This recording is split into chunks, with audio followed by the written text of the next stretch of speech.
La vie en vrai. La vie en vrai, notre rendez-vous donc avec les architectes. Ce matin, Boris Bouchet, bonjour. Bonjour. Vous allez nous parler de la réhabilitation des logements. La rénovation, c'est particulièrement important. Il y a beaucoup, évidemment, d'avantages. Vous êtes architecte en Auvergne ? Ou en tout cas, j'ai vu, oui, en partie parce que j'ai vu que vous avez fait vos études et que vous avez commencé à travailler du côté de Clermont-Ferrand. C'est ça, oui. Je travaille. J'enseigne aussi à Clermont. Et vous enseignez également à Clermont. On salue d'ailleurs au passage tous les Auvergnats qui nous écoutent. Alors, est-ce qu'il faut privilégier la rénovation à la construction? Et à partir de quand, sur un chantier, justement, on se dit, tiens, on va plutôt rénover plutôt que de construire, quoi. Oui, il faut privilégier la réhabilitation. Et pour le dire autrement, je pense que ma génération verra le moment où peut-être on ne construira plus de bâtiments neufs. Oui. Peut-être ça sera la loi qui le dira, ou peut-être ça sera simplement le marché ou la planète. Donc effectivement, il faut privilégier la réhabilitation. Oui. Pourquoi justement privilégier la réhabilitation plutôt que la construction?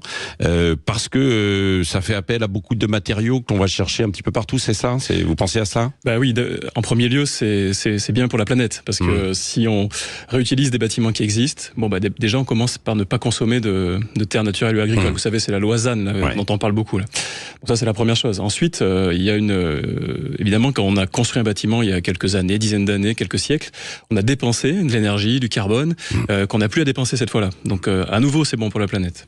Et puis il y a la question économique. Ouais. Là, et ça, c'est une chose qui est assez rigolote. C'est-à-dire, si vous en parlez dans un repas de famille, vous demandez à votre grand-mère, votre oncle, si c'est moins cher de réhabiliter, tout le monde va vous dire non, c'est pas cher, il faut mieux faire du neuf, c'est moins cher. Ouais. Et en fait, c'est contre-intuitif. Mais c'est vrai que pendant des années, on disait, il vaut mieux raser et reconstruire, ça te reviendra moins cher. Exactement. Non, c'est vrai. Et en fait, c'est contre-intuitif. Mais c'est pas ça. Alors, si, il y a quelques exceptions. Bien sûr. Si vous voulez transformer un bâtiment des années 60 de logement en une piscine, un gymnase ou une usine, bon là, c'est sûr, ça va vous coûter cher. Il y aura beaucoup de transformations. Ouais. Mais en réalité, et en particulier pour l'habitation, les maisons individuelles, l'habitat collectif, qui sont des programmes qui s'adaptent bien à toute situation finalement, réhabiliter c'est moins cher. Vous voyez, je fais une petite démonstration toute simple, quand on construit un bâtiment neuf, le coût du gros œuvre, c'est 30-35% à peu près d'un bâtiment, un tiers. Voilà. Le couvert, c'est presque 2 tiers. Donc vous voyez, quand vous héritez un bâtiment, même en mauvais état, vous avez encore 1 tiers du budget à dépenser pour faire des transformations, réparer un plancher, ouvrir une grande fenêtre face à la vue, voilà. Donc au final, c'est souvent moins cher. Oui, c'est vrai. Et est-ce que d'ailleurs, puisque vous êtes, vous, architecte et technicien, on fait une différence entre de la rénovation et de la réhabilitation? C'est les deux termes qui se rejoignent ou pas? Oui, on pourrait trouver des définitions. Aujourd'hui, on va parler on a un peu changé, les architectes, on aime bien changer les mots. On va parler de transformation, vous voyez, ou de logique de réparation. C'est-à-dire, on hérite de situations qui sont pas parfaites, qui ont des problèmes d'organisation technique, il fait un peu froid, il s'est pas bien isolé, il y a de l'air qui rentre, c'est mal fichu, vous voyez.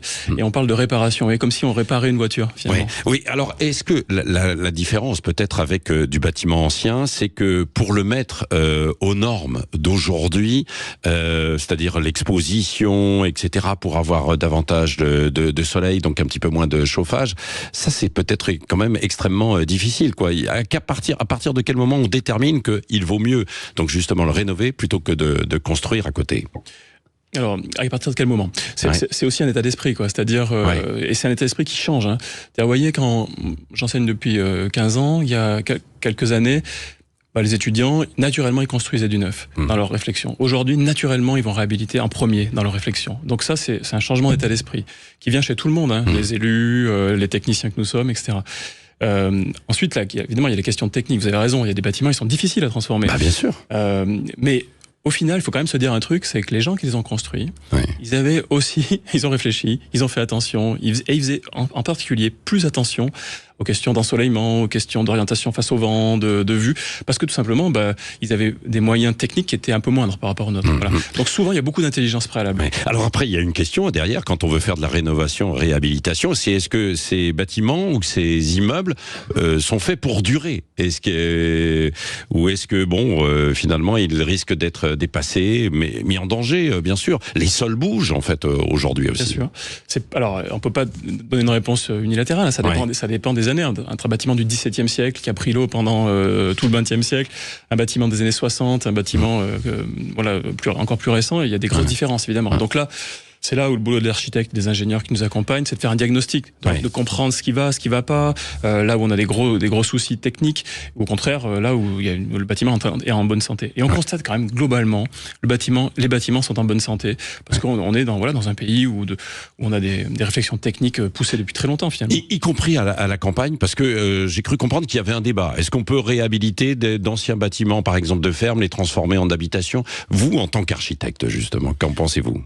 Oui, et il y a un gros enjeu à la campagne parce qu'il y a aussi beaucoup de bâtis qui sont vacants, qui restent là, qui sont des endroits magnifiques et qui se dégradent peu à peu. Voilà, je prends un exemple. Il y a quelques années, on a réhabilité une ancienne ferme, pour une commune, pour faire 3 logements sociaux dans un petit village de quelques dizaines d'habitants.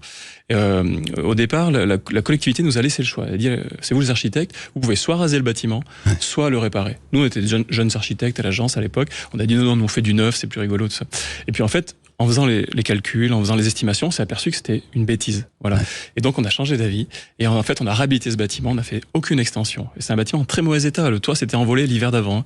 Une partie des murs était effondrée. Et malgré tout, on est arrivé à des coûts bien inférieurs. Voilà. C'est ça qui est intéressant, parce qu'il y a des coûts. Il y a la question, évidemment, de la facture, quoi.